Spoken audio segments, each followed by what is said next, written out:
bem, pessoal, a ideia nossa é de fazer um canal para discutir um pouco sobre aprendizado de máquina. Estou eu aqui junto com o Thiago.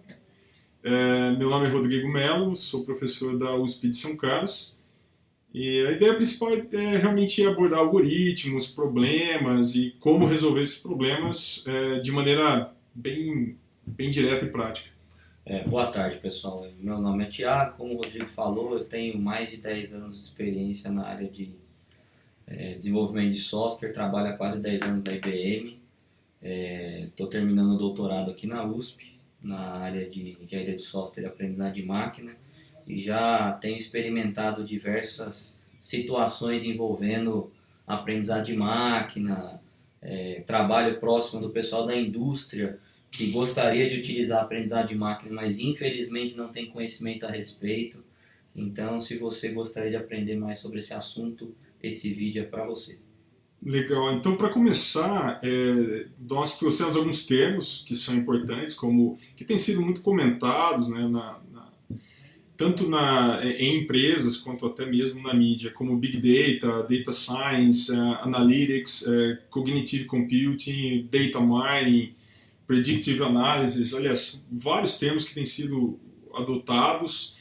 Algumas pessoas se dizem até pesquisadores nessas áreas ou que trabalham com essas áreas, tentam definir essas áreas de maneira muito distinta, né, umas das outras e tudo mais, mas elas têm muitas similaridades, principalmente com a área de aprendizado de máquina. Né? Tem bastante intersecção entre essas áreas, só que o nosso objetivo aqui não é tratar de nenhuma delas de maneira específica. O que a gente quer simplesmente é tratar do que a aprendizagem de máquina pode contribuir para cada uma dessas áreas, mas principalmente o nosso objetivo aqui é tratar da área de aprendizagem de máquina dentro da academia, o que a academia fala a respeito de aprendizagem de máquina. Talvez a gente pincele e também como que ela pode ser útil para as empresas, né? Então, tanto sobre o aspecto teórico quanto prático, né? Como que eu implemento, mas também discutir quais são as garantias teóricas que eu tenho sobre os resultados obtidos. Esses termos que o Rodrigo falou, provavelmente a gente vai pincelar e vou revisitar eles durante os vídeos, então a gente vai ficar falando sobre Big Data, falou, Big Data trata dessa maneira, essas aplicações existem nesses cenários, mas a gente vai sempre falar sobre a aprendizagem de máquina especificamente. Acho que a primeira questão que surge então é de onde vem a aprendizado de máquina, né? Como que essa área poderia ser definida. De maneira breve, a aprendizado de máquina surge como uma área dentro de inteligência artificial. Tem um artigo muito interessante da von Luxburg com o Schokopf, que ele será adicionado aqui no final do vídeo, né, logo abaixo do vídeo, para vocês darem uma lida depois e poderem discutir, inclusive comentando e tudo mais, onde a Luxburg define aprendizado de máquina e diferencia de inteligência artificial de uma maneira bem simples. Ela coloca o seguinte: olha, em inteligência artificial a ideia é de alguma maneira representar exatamente na máquina a forma com que o humano pensa, ou seja, fazer com que a máquina se transforme em algo mais próximo do humano ou que se baseie no que o humano é capaz de fazer. Enquanto a área de machine learning, de aprendizado de máquina, é uma área um pouco mais voltada para o que é possível se fazer na prática. Então, é um pouco mais modesta nesse sentido, né? Um pouco mais direta na aplicação no resultado prático. Tá? A aprendizado de máquina, então, em resumo, é uma área muito mais preocupada em aprender tarefas específicas. Exemplos bem comuns assim, na literatura. Imagina que eu tenho imagens de madeiras, de cortes feitos em madeira, e eu desejo classificar essas placas de madeira como de qualidade alta ou baixa, simplesmente. E tudo que é de baixa qualidade poderia virar um lápis ou algo assim, e de alta qualidade poderia ser utilizado em construção civil ou em qualquer coisa do tipo. Tá? Então esse é um exemplo bem clássico.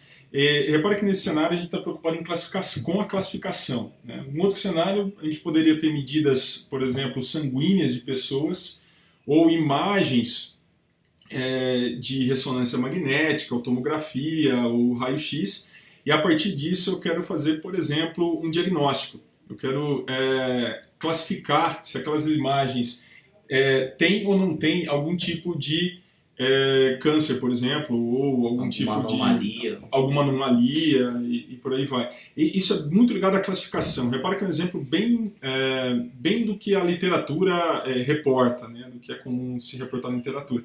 Fora isso, a possibilidade de fazer regressões. Né? Regressões é algo bem comum, porque sempre vai existir a demanda de eu partir de um conjunto de dados e querer de alguma maneira estimar uma função que gerou aquele conjunto de dados sem saber de antemão qual que é essa função. Então, veja que isso é diferente do campo da estatística, que eu tenho que fazer aproximações e tentar estimar baseado em funções já conhecidas. Aqui nesse exemplo a gente não conhece qual função e de alguma maneira a gente quer prever alguns passos, alguns pontos no futuro baseado nos conjuntos de dados que nós já temos. Né? Por exemplo, para previsão de índice pluviométrico ou previsão de temperaturas em uma dada região, pode ser numa cidade ou em algo assim. Tem até alguns casos pontuais de mercado financeiro que daria para aplicar esse tipo de coisa. Então, basicamente, regressão eu tenho de alguma certa maneira uma dependência, quase que uma dependência temporal dos dados, a gente pode estabelecer assim. Eu quero tentar ver como essa curva se comporta no futuro. É interessante isso que o Thiago comentou, porque existem alguns aspectos teóricos que têm que ser atendidos para poder fazer regressão onde há essa dependência temporal, mas isso vai acabar surgindo mais para frente. Só um detalhe, classificação e regressão podem ser vistas na teoria de aprendizado de máquina como o mesmo tipo de tarefa, quer dizer, tem como eu mapear a classificação na regressão e enxergar como o mesmo tipo de problema a ser resolvido. Isso. A gente vai comentar sobre isso mais. Então. Fora isso, tem agrupamento de dados, né? Agrupamento de dados é uma área também que é chamada, na verdade tem sido estudada há um bom tempo como data mining. Então o pessoal de data mining se preocupa bastante com essa área de agrupamento de dados. É bem comum em data mining, text mining, o pessoal se preocupar com agrupamento. No qual a gente não tem rótulo, a gente não parte de um conjunto de dados que eu já tenho de alguma maneira uma classificação, algum rótulo associado a ele. Então, é interessante isso que o Thiago está comentando sobre supervisão. Né? Esses exemplos que eu mencionei, por exemplo, de diagnóstico ou de classificação de tipos de madeira, alguém, um supervisor, no caso, alguém responsável pelo setor, por exemplo, de classificação de madeiras, essa pessoa teria que nos dar um conjunto de dados onde eu tenha exemplos, ou seja, imagens, imagina que foram previamente rotuladas, dizendo estas são madeiras boas, estas são ruins. E a partir desses exemplos, a técnica deve produzir um modelo capaz de fazer a classificação. Isso o Rodrigo comentou já antecipou um conceito que a gente vai trabalhar, que é a questão da supervisão. Então, quando a gente for falar de aprendizado supervisionado ou não supervisionado, a supervisão não está no aprendizado, no momento da classificação, mas está no momento de eu ter um supervisor, um agente humano, supervisando e rotulando os dados que nós já temos, os dados que pertencem ao histórico. Isso é anterior à produção do modelo, tá, pessoal? Outra coisa legal de comentar no caso do agrupamento isso não acontece. No agrupamento eu tenho um conjunto de dados qualquer, eles estão organizados no espaço de alguma forma. Imagina que eu tenho um conjunto de pontos próximos no espaço e um outro conjunto de pontos que são próximos do espaço. De alguma maneira eu quero conseguir separar isso em dois grupos, dizendo, olha, esse é o grupo A, esse é o grupo B. Digamos que esses grupos representem comportamento de compra de pessoas sei lá, um sistema qualquer de comércio eletrônico. E aí eu queria entender, olha, essas pessoas são mais próximas em comportamento de compra, essas são mais próximas também entre si.